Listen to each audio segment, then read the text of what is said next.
Moscow, 1937. 2 in the morning. A family sleeps when they hear the knock every Soviet citizen feared, the NKVD fist, Stalin's secret police, pounding on their door. Within minutes, the father is taken away, without formal charges, without a lawyer, without a goodbye. He is one of the 681,692 Soviets executed in that single year alone, an average of 1,868 deaths per day. Another 1.5 million were sent to the Gulags, labor camps in the frozen heart of Siberia where temperatures dropped to -50 degrees Celsius. His crime? An anonymous tip from a neighbor. In a country where fear had become the primary political currency, a single word was enough to destroy an entire life. This is the story of the greatest state terror machine of the 20th century, and the man who built it, brick by brick, across 3 decades of absolute power. To understand Stalinist terror, we must return to Russia in 1917. The Bolshevik Revolution led by Vladimir Lenin overthrew Tsar Nicholas II and established the world's first communist state. The country was vast, 22 million square kilometers, 140 million inhabitants, but devastated by World War I and years of civil war. Lenin created the Communist Party as the sole political force and founded the Cheka, the Soviet Union's first secret police. When Lenin died in January 1924, he left behind a dangerous power vacuum. The Communist Party's Central Committee was divided among strong personalities: Leon Trotsky, the brilliant military strategist, Nikolai Bukharin, Lenin's favorite theorist, and an almost unknown general secretary of Georgian origin named Josef Vissarionovich Djugashvili, better known as Stalin, the Man of Steel. Stalin was born on December 18, 1878, in the town of Gori, Georgia, then part of the Russian Empire. The son of an alcoholic and violent cobbler, he grew up in absolute poverty. His mother, Ekaterina, worked as a washerwoman and seamstress to pay for his education at an Orthodox seminary. There, the young Joseph discovered Marx and Engels, and was expelled in 1899 for revolutionary activities. In the years that followed, he became a professional Bolshevik agitator. He organized strikes, robbed banks to fund the party, and was arrested 7 times by Tsarist police, exiled to Siberia 5 times. Each exile made him harder, more suspicious, more determined. In 1912, Lenin brought him into the Central Committee. While Trotsky and other revolutionaries wrote theory in Parisian cafes, Stalin was learning the real mechanics of power in the frozen mines of Siberia, a lesson he would never forget. After Lenin's death in 1924, Stalin used his position as party general secretary, a role his rivals considered bureaucratic and unglamorous, to control who entered and left the Communist Party. Through 3 years of calculated political maneuvering, he first allied with Zinoviev and Kamenev against Trotsky, then betrayed them, allying with Bukharin to expel the two. Finally, he turned against Bukharin. By December 1929, at age 50, Stalin was the undisputed leader of the Soviet Union. Trotsky had been exiled, and would be assassinated in Mexico in 1940 with an ice pick to the skull. Stalin then launched his grand project, forced agricultural collectivization and accelerated industrialization. Kulaks, prosperous peasants who owned land, were declared class enemies. Between 1930 and 1933, more than 1.8 million families, approximately 6 million people, were deported to Siberia. Stalin's first systematic crime was the Holodomor, the terror famine that struck Ukraine between 1932 and 1933. To finance Soviet industrialization, Stalin ordered the forced export of Ukrainian grain, even as the population starved. Search teams raided peasant homes confiscating all food, grain, potatoes, even planting seeds. Anyone caught hiding a handful of wheat to survive was shot or deported. Villages that failed to meet grain delivery quotas were wiped off the map, no food, no correspondence, no way out. Death toll estimates range between 3.5 and 7 million Ukrainians in less than 2 years. Photographs from that era show children with bodies swollen from extreme malnutrition, empty villages, vast wheat fields being carted away by soldiers while entire families died just meters away. It was famine as a political weapon, deliberate, calculated, and devastating. Who was Josef Stalin behind the mask of Soviet leader? His aides described him as a man of prodigious memory, capable of reading hundreds of pages a day, with meticulous notes in the margins. He spoke in a soft voice and rarely raised his tone, which made his threats even more terrifying. He stood 5 feet 5 inches tall, had a left hand atrophied since childhood, and a face scarred by smallpox. He slept until noon and worked until 4 in the morning, forcing the entire Soviet apparatus to function on his nocturnal schedule. He was pathologically paranoid. He changed apartments regularly, always tasted food last, and never traveled by plane. His personal archives, opened after 1991, revealed that he personally signed lists of the condemned. On a single day, December 3, 1937, he approved 3,167 names for execution. He was not a distant bureaucrat, he was a killer who enjoyed the details. Stalin's political universe was brutally divided, there were loyal instruments and potential enemies, and the boundary between the two was thin and constantly shifting. His Praetorian Guard was the NKVD, led first by Genrikh Yagoda and then by Nikolai Yezhov, the feared Bloody Dwarf, directly responsible for the Great Purge. Lavrent Beria, a fellow Georgian, became the most enduring secret police chief, accumulating power for 2 decades. But even the most loyal were not safe. Yagoda was executed in 1938. Yezhov vanished in 1940. Even Marshal Tukhachevsky, the Civil War hero, was shot in 1937 after a 24-hour trial. Historical rivals like Zinoviev and Kamenev were forced to confess to impossible crimes in public show trials broadcast on Soviet radio, then executed immediately after. No one was immune. The terror was democratic in its cruelty. The definitive turning point of the Stalinist dictatorship was the assassination of Sergei Kirov on December 1, 1934. Kirov was the popular Communist Party leader in Leningrad, so beloved that at a recent Congress, he had received more votes than Stalin himself. A bullet fired by Leonid Nikolaev in the corridors of the Smolny Institute ended his life. To this day, historians debate whether Stalin ordered the assassination to eliminate a rival. What is certain is what happened next. Within 48 hours, Stalin used Kirov's death to sign a decree allowing executions without trial. Within weeks, hundreds of suspects were shot. Within months, the manhunt spread across the entire Soviet Union. The Kirov assassination was the trigger Stalin had been waiting for, or perhaps had arranged, to unleash the most systematic purge in Soviet history. Nothing would ever be the same. Between August 1936 and November 1938, the Soviet Union lived through the Great Purge, the Yezhovshchina, the time of Yezhov. In 2 years, 1.5 million people were arrested. Of those, 681,692 were shot. Another 800,000 died in detention camps. Confessions were extracted through refined techniques of psychological and physical torture, sleep deprivation for days on end, threats to family members, systematic beatings. 3 out of 5 Soviet marshals were executed. 3 out of 5 original Politburo members were murdered. 85% of the Red Army's senior command was eliminated, a catastrophe that nearly cost the Soviet Union defeat in World War II. In the Poltoroks, prisons like Butovo and Kommunarka near Moscow, executions took place daily in mass graves.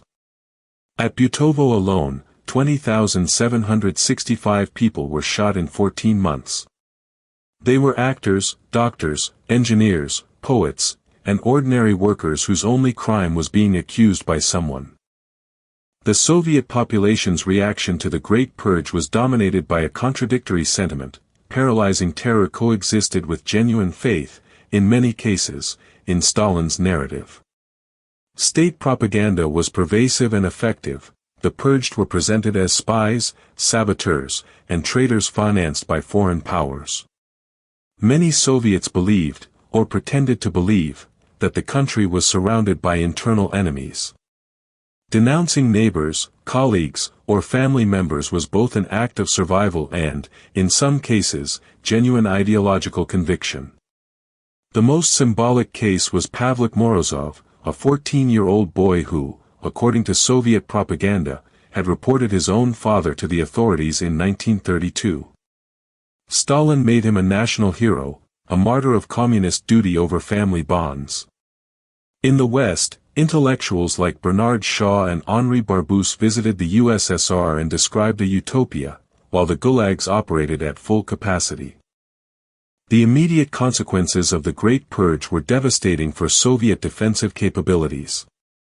When Adolf Hitler invaded the Soviet Union on June 22, 1941, Operation Barbarossa found a beheaded Red Army. Of 5 Soviet marshals, 3 had been shot. Of 16 army commanders, 14 had been executed. Of 67 corps commanders, 60 had been eliminated. In the first 6 months of war, the USSR lost 4.5 million soldiers, killed, wounded, or captured. Leningrad was besieged for 872 days. More than 800,000 civilians died of starvation during the siege, more than combined American and British casualties throughout all of World War II. Stalin, the same man who had destroyed his best generals, now had to rebuild an army from scratch while Nazi divisions advanced to within 500 miles of Moscow. The price of paranoia was paid in blood. Behind the numbers lie devastating human stories. Alexander Solzhenitsyn was arrested in 1945 for writing a letter criticizing Stalin and spent 8 years in a gulag, an experience he documented in The Gulag Archipelago, published in the West in 1973.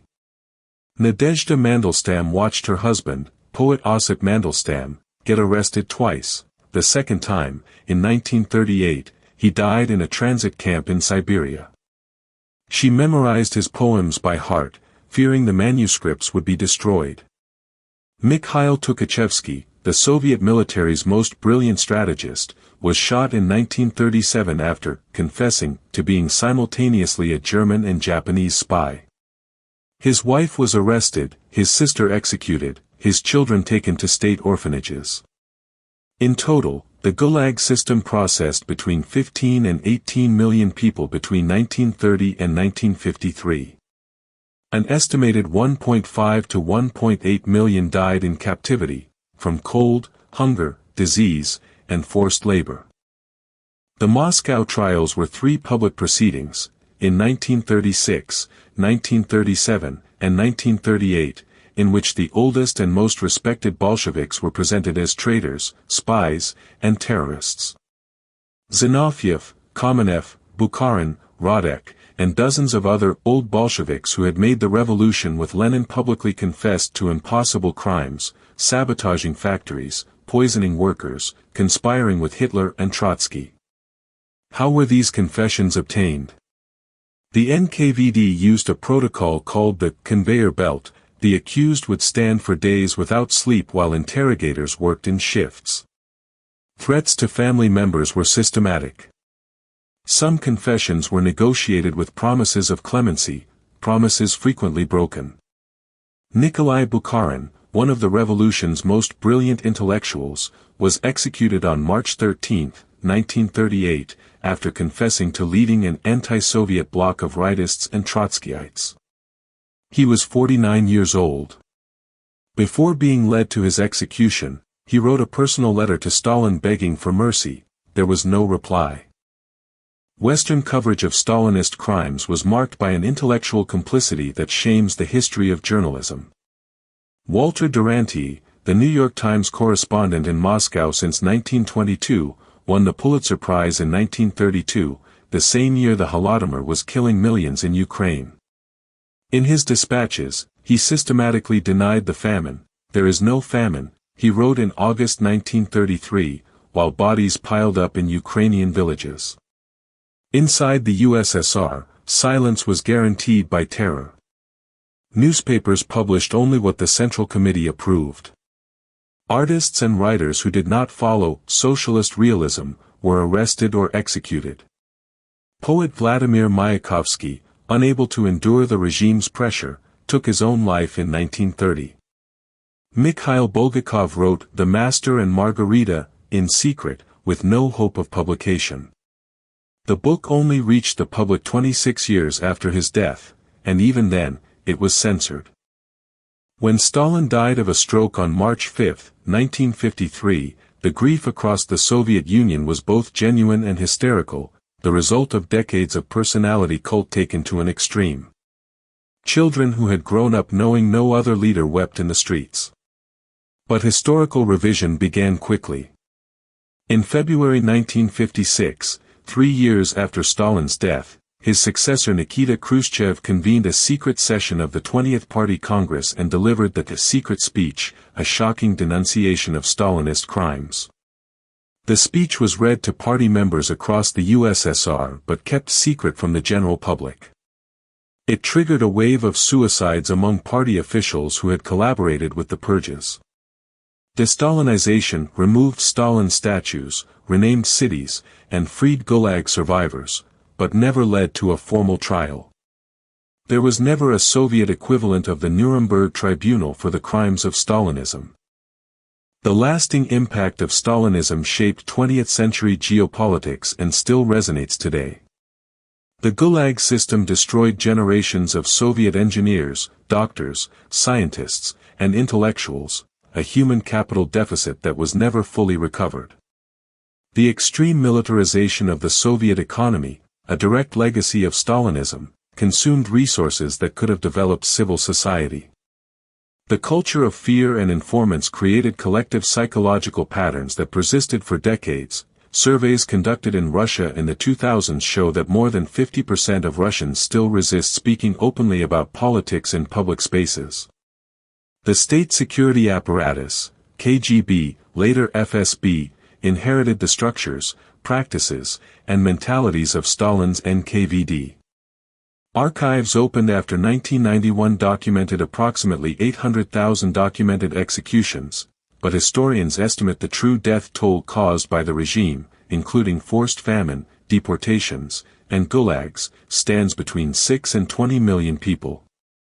The structures created by Stalin find disturbing echoes in the contemporary world. Kim Jong-un's North Korea operates a concentration camp system, the Kwanliso, where approximately 120,000 prisoners live in conditions analogous to the Siberian gulags, forced labor, extreme rationing, executions for attempted escape. Stalin's own legacy remains controversial in modern Russia. Surveys by the Levada Center show his approval among Russians rose from 39% in 2001 to more than 70% in 2021. A narrative emphasizing Soviet industrialization and victory in World War II as Stalin's achievements, minimizing the crimes, has gained strength as an instrument of national identity. In 2021, the human rights organization Memorial, founded to document Soviet crimes and preserve the memory of Gulag victims, was forced by the Russian government to cease operations after 33 years of work. The battle over historical memory continues. Josef Stalin died on March 5, 1953, without ever facing trial for his crimes. His figure remains one of the most complex and disturbing in modern history, the man who industrialized a backward nation, who led the army that defeated Hitler, but who did so building upon a mountain of bodies, between 6 and 20 million victims, depending on the historical methodology. History's verdict on Stalin is a question each generation must answer anew. Can achievements be separated from crimes? Can efficiency justify terror? And what happens to a society that prefers a comfortable myth to a painful truth? The history of Stalin teaches us that power without limits, without accountability, without freedom of the press, and without individual rights leads inevitably to catastrophe, regardless of the ideology used to justify it.